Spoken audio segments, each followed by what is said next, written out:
এই রফিকুল আমিন কোনোদিন বাংলাদেশে রাজনীতি করেনি, এমনকি দল গঠনের পরে কোনো ধরনের রাজনৈতিক কর্মসূচিও এরা কোনোদিন দেয়নি। কোন রাজনৈতিক কর্মসূচি না দিয়ে নিবন্ধনের আবেদন করেছে। এই নির্বাচন কমিশনের কমিশনাররা সেই দলকে নিবন্ধনের জন্য ডিক্লারেশন করে। কত টাকা নিয়েছেন? একজন উপসচিব, আমাদের কাছে তথ্য আছে, 2 কোটি টাকা নিয়ে এটা দফারফা করেছেন। 2 কোটি টাকা দফারফা করেছেন। এবং এই মিটিং হয়েছে হোটেল শেরাটনে বনানীতে। ওইখানে বসে এই সচিবরা মিটিং করেছে, কমিশনাররা মিটিং করেছে। 2 কোটি টাকার ভাগ নিয়ে তারা এইটুকু কমন সেন্স কাজ করছে না। একটা বাটপার প্রতিষ্ঠান 43 লক্ষ গ্রাহকের অর্থ চুরি করেছে, অর্থ লুটপাট করেছে। বেকার যুবকরা স্বপ্ন দেখেছিল কিছু বিনিয়োগ করে যদি কিছু ইনকাম করা যায়।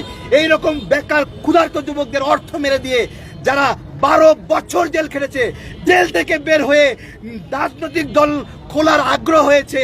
43 লক্ষ গ্রাহকের 1 টাকা করে হলে 43 লক্ষ টাকা ভাইয়েরা, 10 টাকা করে হলে 4 কোটি 30 লক্ষ ভাইয়েরা, এইভাবে 100 টাকা করে হলে কত টাকা হয়?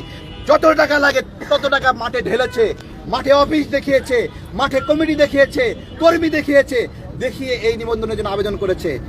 এত বড় জায়গায় বৈশা আছো তোমরা, হলো ফিডার খাও, দুধু খাও, টাকা ঢাইলে কমিটি দেখাবে, অফিস দেখাবে, দেখালেই একজন ব্যবসায়ীকে, প্রতারক ব্যবসায়ীকে তোমরা রোবট যে মেশিনে ইনপুট দিছে আউটপুট হিসেবে তুমি একটা কিছু দিয়ে দিবা, তাহলে তো রোবট নিয়োগ দিব। মানুষকে কেন নিয়োগ দিছে এখানে? কারণ মানুষ বিবেচনা করে, মানুষ সংখ্যা দেখে না, মানুষ বিবেচনা করে। রাজনৈতিক দলের সাথে নির্বাচন কমিশনের সম্পর্ক, আমি নির্বাচন কমিশনারদেরকে বলবো, তোমরা আমজনতা দলকে চেনো না, কিন্তু ডেস্টিনির রফিকুল আমিনকে ঠিকই চেনো।